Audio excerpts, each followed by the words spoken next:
Good morning all of you. Previous video લેક્ચરની અંદર આપણે ટાઈમ ફંક્શન શું છે અને કેવી રીતે વર્ક કરે છે જોયું હતું, જેમની અંદર આપણે મિલી સેકન્ડની અંદર ટાઈમ ડિસ્પ્લે થતો હતો, બરાબર. ત્યાર પછી નેક્સ્ટ વન છે એએસસી ટાઈમ, બરાબર. શું વર્ક કરે છે જોઈએ. The use of this function is two convert date end time in ASCII format. ASCII format શું છે એ આપણે જ્યારે સી લેંગ્વેજ સ્ટાર્ટ કરી ત્યારે જ શીખી ગયા હતા, બરાબર. અમેરિકન નેશનલ સ્ટાન્ડર્ડ ઇન્સ્ટિટ્યૂટ જે લેંગ્વેજ બહાર પાડી છે સી લેંગ્વેજ માટે એ આસ્કી કોડ છે, બરાબર.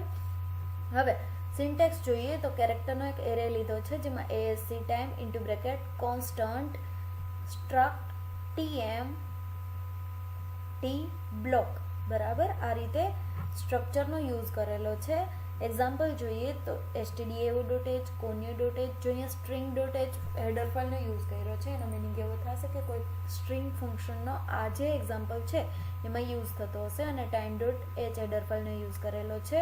વોઇડ મેઇન ફંક્શનનો યુઝ કરેલો છે. Into bracket struct TM T, બરાબર. એક સ્ટ્રક્ચર લીધું છે, એક કેરેક્ટરનો એરે લીધો છે, character str into bracket 50 and CLR SCR નો યુઝ કરેલો છે. જો અહીંયા T dot TM underscore second, minute, hours આ ત્રણેયની વેલ્યુ આપેલી છે, તમે જોઈ શકો છો. સેમ એ રીતે એમ ડે મીન્સ કે મંથનો ડે, મંથ એન્ડ યર આ ત્રણેયની વેલ્યુ આપેલી છે. એન્ડ વીકનો ડે, બરાબર. સન્ડે, મંડે, ટ્યુઝડે એ રીતે. એન્ડ યરનો ડે, બરાબર. આ રીતે અલગ અલગ બધી વેલ્યુ અહીંયા પાસ આઉટ કરેલી છે. ત્યાર પછી શું કર્યું છે તો strcpy કોઈ પણ સ્ટ્રિંગને કોપી કરવા માટે આપણે શું કઈ જે ફંક્શન છે એનો યુઝ કરીએ છીએ, strcpy ફંક્શન, બરાબર.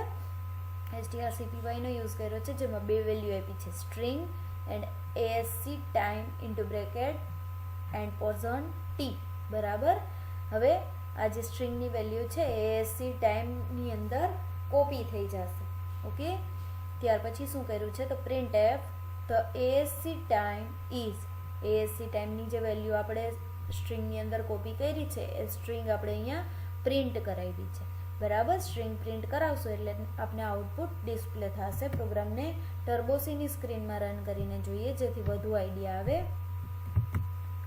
પ્રોગ્રામ મેં અહીંયા ટાઈપ કરી લીધો છે જેથી આપણો ટાઈમ વેસ્ટ ન થાય, બરાબર. એએસસી ટાઈમ ફંક્શન માટેનો પ્રોગ્રામ છે. જો અહીંયા અલગ અલગ હેડર ફાઇલ્સ ઇન્ક્લુડ કરાવેલી છે, string stdio.h, conio.h, time.h and string.h. time.h header file છે એએસસી ટાઈમ ફંક્શન માટે યુઝ થશે અને string.h હેડર ફાઇલ છે આપણે જે strcpy ફંક્શનનો યુઝ કર્યો હતો એમના માટે વર્ક કરશે, બરાબર. વોઇડ મેઇનનો યુઝ કરેલો છે. ત્યાર પછી સ્ટ્રક્ટ ટીએમ, ટીએમ એ સ્ટ્રક્ચરનું નેમ છે અને ટી નામનો એક વેરિયેબલ ડિક્લેર કરેલો છે. કેરેક્ટરની અંદર એક એરે લીધો છે str નામનો. ત્યાર પછી શું કર્યું, CLR SCR નો યુઝ કરેલો છે. T dot TM underscore second, minute, hours, month, day, month, year and week day, બરાબર. આટલી અલગ અલગ વેલ્યુ આપણે અહીંયા ડિસ્પ્લે કરાવી છે, આટલી અલગ અલગ વેલ્યુ આપણે અહીંયા પ્રિન્ટ કરાવી છે, બરાબર. strcpy ફંક્શનનો યુઝ કર્યો છે સ્ટ્રિંગને કોપી કરવા માટે. એએસસી ટાઈમની અંદર જે ડેટા કોપી થયા હશે, જે ડેટા એન્ટર થયા હશે એ સ્ટ્રિંગ str અંદર કોપી થઈ જશે અને પછી આ str આપણે અહીંયા પ્રિન્ટ કરાવીએ છીએ કે જેથી આપણે આપણી જે સ્ટ્રિંગ છે મળી રહેશે, બરાબર.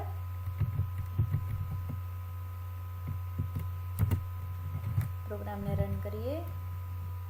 જો અહીંયા વેલ્યુ ડિસ્પ્લે થાય છે, આપણે જે વેલ્યુ ઇન્સર્ટ કરાવી છે એ વેલ્યુ અહીંયા ASC time is Monday August 15 August Monday 1999 year બતાવે છે અને ઇન બિટવીન ટાઈમ બતાવે છે 5, 20 એન્ડ 1, બરાબર. તો આ રીતે month, date, year, hours, minutes and second આ રીતે બધું બતાવશે, બરાબર. તો આ રીતે આસ્કી ટાઈમ ફાઇન્ડ આઉટ કરવા માટે તમે એએસસી ટાઈમ ફંક્શનનો યુઝ કરી શકો છો.